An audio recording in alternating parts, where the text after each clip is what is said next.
இந்த உலகத்துல எவ்வளவு பேர் ரிச்சா இருக்காங்க, எத்தனை பர்சன்டேஜ்? ஏதாவது ஐடியா இருக்கா?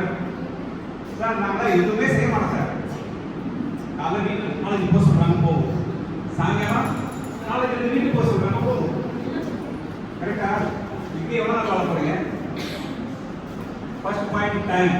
That's very important. டைம் என்ன செய்யணும்? உங்க அசெட் டைம் தான், உங்களுக்கு கொடுக்கப்பட்டது டைம். இந்த டைமை எவ்வளவு ப்ராப்பராக யூட்டிலைஸ் பண்ணுறீங்கன்னு கேள்வி கேளுங்க உங்ககிட்ட. ஸ்பீச் ஓகே, எவ்வளோ டைம் யூஸ் பண்ணுறேன், எவ்வளோ டைம் வேஸ்ட் பண்ணுறேங்கிறது உங்களுக்கு கேள்வி.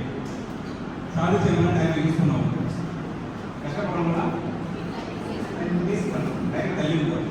நீ டைம் என்ன பண்ணுவாங்க? தள்ளி விடுவோம். ரெண்டு விஷயம், மணி ஆட்டவும் போகும். those who are disciplined and responsible, அவங்கள தேடி பண்ணுவோம். டைம் விஷயத்தை இருக்கு, நீங்க டைம் தள்ளி விட்டீங்கன்னா டைம் என்ன பண்ணலாம்? உங்களை புஷ் பண்ணும். ஓகே, டைம் ஆயிடுச்சு, ரொம்ப வயசாகி போயிடுச்சு, என்ன இருக்கோ அதை வச்சு வாழ்ந்துக்கோ, அவ்வளோதான். புரியுதா? ரெண்டு விஷயத்துக்கு ரொம்ப சீரியஸாக இருக்கு. Okay, coming to the point. இந்த பிஜி பண்ணும்போது ஐஐடி, என்ஐடி ரைட் கொஞ்சம் கஷ்டப்படுது. காம்படிட்டிவ் எக்ஸாமே பயமா இருக்கும்.